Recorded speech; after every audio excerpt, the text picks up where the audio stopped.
آزاد Kashmiri election نون league نے میدان مار لیا۔ میرپور ڈویژن کے 3 اضلاع میں پولنگ، غیر حتمی غیر سرکاری نتائج۔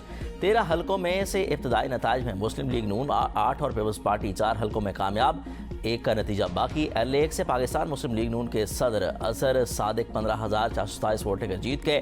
L2 پیپلز پارٹی کے قاسم مجید 12,904 ووٹ لے کر فتح یاب۔ L3 سے پاکستان پیپلز پارٹی کے چودھری یاسر سلطان 12,590 ووٹ لے کر کامیاب۔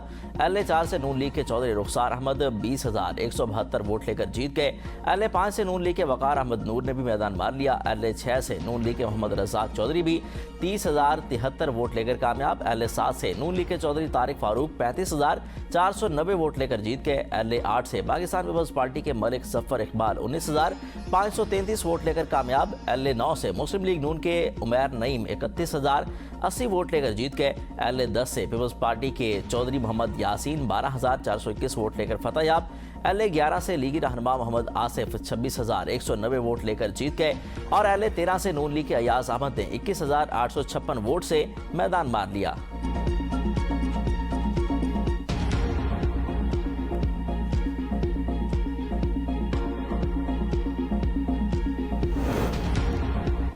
نکیال آزاد کشمیر میں 3 مختلف پولنگ سٹیشنز پر ووٹرز کے درمیان تصادم۔ پولنگ سٹیشن 113 پر مسلم لیگ نون اور پیپلز پارٹی کے کارکن لڑ پڑے۔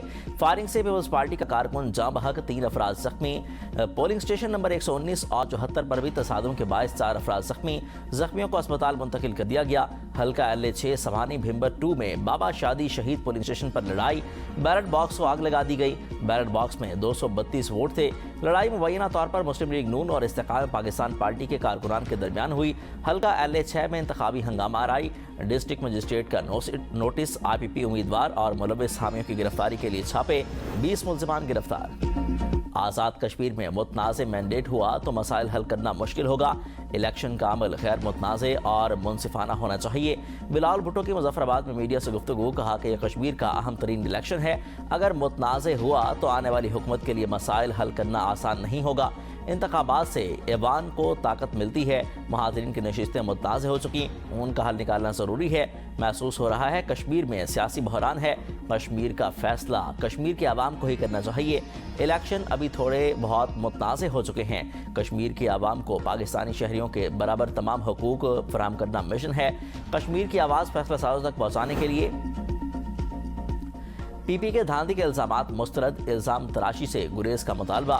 وزیر اعظم کے معاون خصوصی رانا ثناء اللہ کا کہنا ہے مجموعی طور پر آزاد کشمیر میں پولنگ کے انتظامات اچھے کیے گئے، بلیم گیم کے بجائے کھلے دل سے نتائج تسلیم کیے جائیں، ہمیں 8 نشستوں پر کامیابی ملے گی۔ امید کرتے ہیں کہ الیکشن کا فیصلہ پیپلز پارٹی بھی قبول کرے گی۔ جہاں بھاگ کارکن کس پارٹی کا ہے ابھی کنفرم نہیں، کالعدم ایکشن کمیٹی والے ہمارے بھائی ہیں، ہم نے ان کی ہر بات مانی۔ وفاقی وزیر امیر مقام نے کہا کہ آزاد کشمیر میں وزیر اعظم، حکومت اور پوری انتظامیہ پیپلز پارٹی کے پاس ہے۔ پیپلز پارٹی کی قیادت اور وزراء بغیر سوچے سمجھے بیانات دے رہے ہیں، الزامات لگانا مضحکہ خیز ہے۔ انتخابی گہما گہمی سے لے کر انتخابی نتائج تک ہر خبر سب سے پہلے ABN نیوز پر، پہلا مکمل نتیجہ صرف ABN نیوز پر۔ انتخابی نتائج کی سب سے بڑی کوریج، ہر ووٹ کی خبر، ہر حلقے کی صورتحال، عوام کی آواز، انتخابی منظرنامہ اور مستند معلومات۔ آزاد کشمیر انتخابات دکھا رہا ہے ABN اور دیکھ رہا ہے پورا پاکستان۔ عالمی منڈی میں تیل کی قیمتوں میں کمی کے باوجود عوام کو ریلیف نہ ملا۔ ڈیزل 3 روپے 37 پیسے مہنگا، پیٹرول کی قیمت میں 1 روپے کی کمی، پیٹرول کی نئی قیمت 334 روپے 18 پیسے فی لیٹر مقرر، ڈیزل کی نئی قیمت 386 روپے 83 پیسے فی لیٹر ہو گئی۔ روزانہ کی بنیاد پر قیمتوں میں تعین سے عوام کو ذہنی اذیت میں مبتلا، کہا کہ پہلے ہی مہنگائی نے زندگی اجیرن کر رکھی ہے، پیٹرولیم قیمتوں کے روزانہ نرخوں نے مزید مشکلات بڑھا دیں، ڈیزل کی قیمتوں میں مسلسل اضافے نے مہنگائی بڑھا دی۔ امریکہ ایران کشیدگی میں کمی کے بعد عالمی منڈی میں خام تیل کی قیمتیں گر گئیں۔ عالمی منڈی میں تیل کی قیمتوں میں 6% سے زائد کی کمی ریکارڈ، برنٹ خام تیل کی قیمت $90 فی بیرل سے نیچے آ گئی، امریکی خام تیل $84 فی بیرل سے سستا ہو گیا۔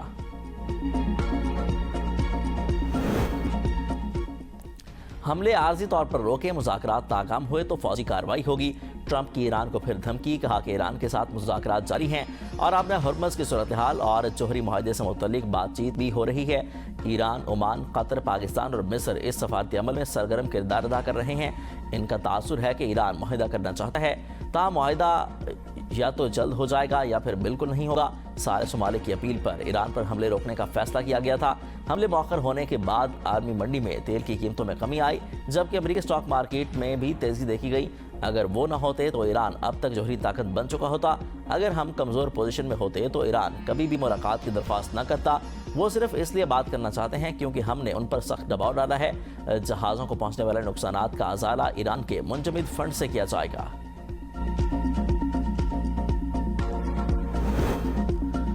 امریکہ سے مذاکرات کی بحالی کی کوئی درخواست نہیں کی، ایسا کرنا ہماری فطرت میں نہیں۔ ترجمان ایرانی وزارت خارجہ اسماعیل بقائی کہتے ہیں، ثالثوں کے ذریعے پیغامات کا تبادلہ جاری ہے، خود مختاری کا دفاع ترجیح ہے۔ ایران نے مفاہمتی یادداشت کے تحت 30 دن کے اندر اپنا حرمت سے محفوظ گزرگاہ کو یقینی بنانے کا وعدہ پورا کیا۔ اس مدت کے ختم ہونے سے پہلے ہی امریکہ نے مبینہ بحری جہازوں کے واقعات کو جواز بنا کر نئے حملے کر دیے۔ گزشتہ ایک سال کے دوران تیسری بار مذاکرات کے دوران حملے کر کے ایران کی سفارتی کوششوں کو دھوکہ دیا گیا۔ عراق سے سعودی عرب پر ڈرون حملہ، سعودی عرب کی تصدیق۔ سعودی وزارت دفاع کا کہنا ہے کہ عراق سے ہونے والے ڈرون حملے ناکام بنا دیے۔ ڈرون کے ذریعے سعودی آئل تنصیبات کو نشانہ بنانے کی کوشش کی گئی۔ ڈرونز عراق میں ایران نواز گروپوں نے لانچ کیے۔ سعودی عرب کو اپنے دفاع کا مکمل حق حاصل ہے۔ حوثیوں نے سعودی عرب پر حملے کی تصدیق کر دی۔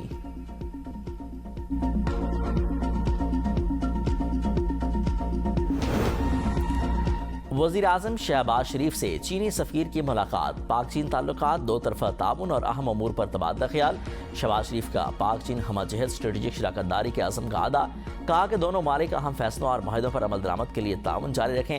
ملاقات کے دوران مشرق وسطیٰ، افغانستان اور جنوبی ایشیا سمیت خطے کی مجموعی صورتحال پر تبادلہ خیال کیا گیا۔ چینی سفیر کا پاکستان کی خود مختاری اور ترقی کے لیے تعاون جاری رکھنے کا عزم کا اظہار، کہا کہ چین سماجی اور معاشی ترقی کے فروغ کے لیے ہر ممکن تعاون جاری رکھے گا۔ امریکی کانگریس کے ارکان کی جی ایچ کیو آمد، فیلڈ مارشل سید عاصم منیر سے ملاقات، باہمی دلچسپی کے امور اور علاقائی سلامتی کے امور پر تبادلہ خیال۔ پاکستان اور امریکہ کے درمیان دفاعی تعاون اور سلامتی پر تبادلہ خیال کیا گیا۔ فیلڈ مارشل سید عاصم منیر نے کہا کہ پائیدار علاقائی استحکام کی بنیاد مضبوط اقتصادی ترقی، تجارت کے فروغ اور علاقائی روابط پر استوار ہے۔ پاکستان کاروبار دوست ماحول کی تشکیل اور غیر ملکی سرمایہ کاری کو راغب کرنے کے لیے جامع ساختی اصلاحات پر عمل پیرا ہے۔ امریکی وفد نے علاقائی استحکام اور اقتصادی مضبوطی میں پاکستان کے اہم کردار کو سراہا۔ نئی مانیٹری پالیسی کا اعلان، شرح سود 11.5% پر برقرار۔ گورنر اسٹیٹ بینک جمیل احمد کی زیر صدارت مانیٹری پالیسی کمیٹی کا اجلاس ہوا۔ اسٹیٹ بینک نے 27 اپریل سے پالیسی ریٹ 11.5% پر برقرار رکھا ہوا ہے۔ آئندہ 1.5 ماہ کے لیے شرح سود کا تعین کرتے ہوئے پرانے سطح کو برقرار رکھا گیا۔ اجلاس میں مہنگائی کی مجموعی صورتحال، معاشی اشاریوں اور مشرق وسطیٰ میں جاری کشیدگی کے ملکی معیشت پر ممکنہ اثرات کا بھی تفصیلی جائزہ لیا گیا۔ شرح سود برقرار رکھنے کے فیصلے پر ایف پی سی سی آئی کا اظہار تشویش۔ عاطف اکرام شیخ نے کہا کہ معاشی اشاریوں میں بہتری کے باوجود شرح سود میں کمی نہ کرنا صنعت اور تجارت کے لیے باعث تشویش ہے۔ بلند شرح سود کے باعث صنعتی پیداوار، سرمایہ کاری اور برآمدات کی رفتار متاثر ہونے کا خدشہ ہے۔